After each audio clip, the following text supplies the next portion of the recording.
Alright, so everyone's here? Everyone wave hi to the camera? Okay, so we're going to get going.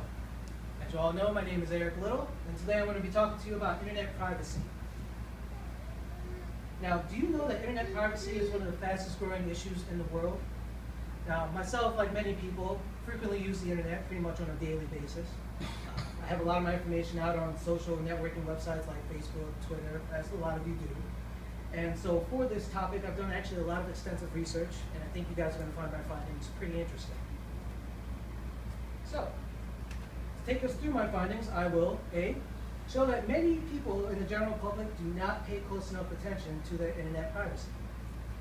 B, I'm going to talk about what kinds of information is gathered about us and how that information is and could potentially be used. Last, I'm going to discuss what you, as a user in this technological age, can do about all of this. So, let's go ahead and get started. Now, like I said, many people in the general public do not pay close enough attention to their privacy rights.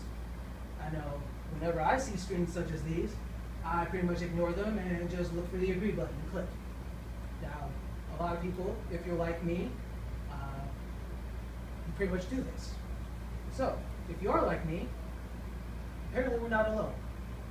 According to a survey done by the life insurance company Scandiva, only about 7% of people actually read terms and conditions before agreeing to them. To further illustrate this point, on April 1st of 2010, as an April Fool's joke, the UK game company GameStation slipped a special clause into their customer terms of agreement, which granted the company the right to claim the soul of whoever purchased anything on their site that day. As part of this clause, at the bottom of the terms, GameStation included a link to nullify the soul transfer and actually rewarded those who clicked on that link with a $5 off coupon to their site. That day, there were roughly 8,500 transactions that happened on that site, of which only 1,000 people actually opted out of the soul transfer, which means that roughly 7,500 people willingly and legally sold their souls to GameStation to buy video games. That's 88%. Now, of course, this was just a joke, but it really underlines a glaring problem in today's technological age. A vast majority of people are not reading the terms and conditions that are given to them. And as a result, they're just blindly agreeing to pretty much anything. Which begs the question, what have we already agreed to? If not our souls, what have we already given up? The answer to this in a nutshell? Pretty much everything.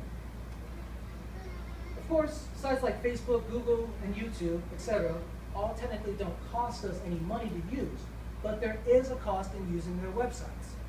That cost is information. Think about it. We willingly give multiple websites personal details about our personal lives every day. Information such as our names, addresses, ages, bank accounts, emails, etc. But that's just the tip of the iceberg. Social networking sites have access to our social, religious, and political views, as well as a complete comprehensive list of our families, friends, and even our acquaintances, as well as hundreds of photos of us. Facebook has actually sent our location information anytime we interact with the site. Entertainment sites like YouTube, Netflix, and Hulu all have a record of our viewing and listening habits. Google keeps track of everything we search. Yes, everything. Now, what do they do with all of this info? All of this data is collected and sold to various third-party companies, where it's analyzed to build models of general public behavior trends based on our internet usage. The type of information used includes our likes, our dislikes, the way we spend our money, who we hang out with, and where we're most likely to be at any given point in the day. It's all legal because we agree to this in our terms and conditions. Now, most of this information is collected and sold for marketing purposes. But what if all this fell into the wrong hands?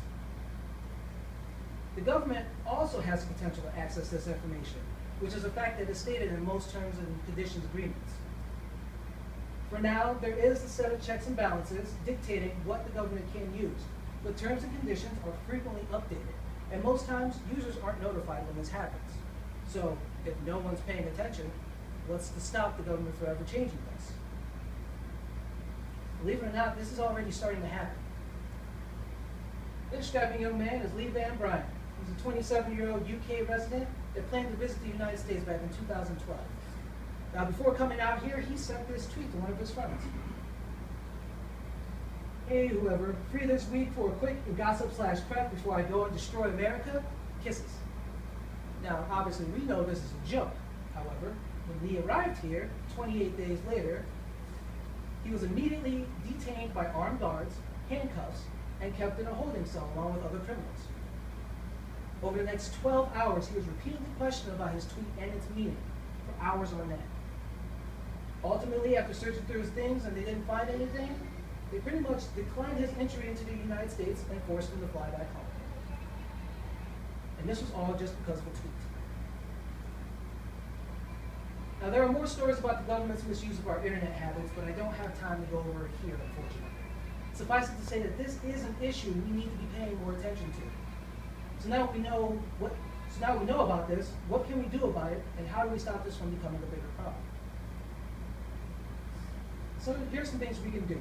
First off, pay more attention to the terms and conditions that you agree to. Just simply read them. Also, be mindful of the type of information you put online. Now, there's this great site called Terms of Service Didn't Read, and that's the address for it. If you go to this site, what it is pretty much it's a breakdown of all major corporations' terms and conditions, and just simple bullet points to help you understand them a little better. It's a great site. I suggest you all check it out. Also, if you find something in the terms and notifications that you don't like, notify the company, notify your local congressman, and most importantly, tell all of your friends. The more people who are talking about an issue, the more likely it is to change. So to recap, the vast majority of the public doesn't pay close enough attention to their internet privacy. As a result, major corporations have built large databases of information about us that could potentially hurt us. Last, we went over things that we can do to stop this from getting out of hand. It's not too late to protect our privacy, but we need to remain aware of this and act when needed. As Francis Bacon once said, knowledge is power. Thank you.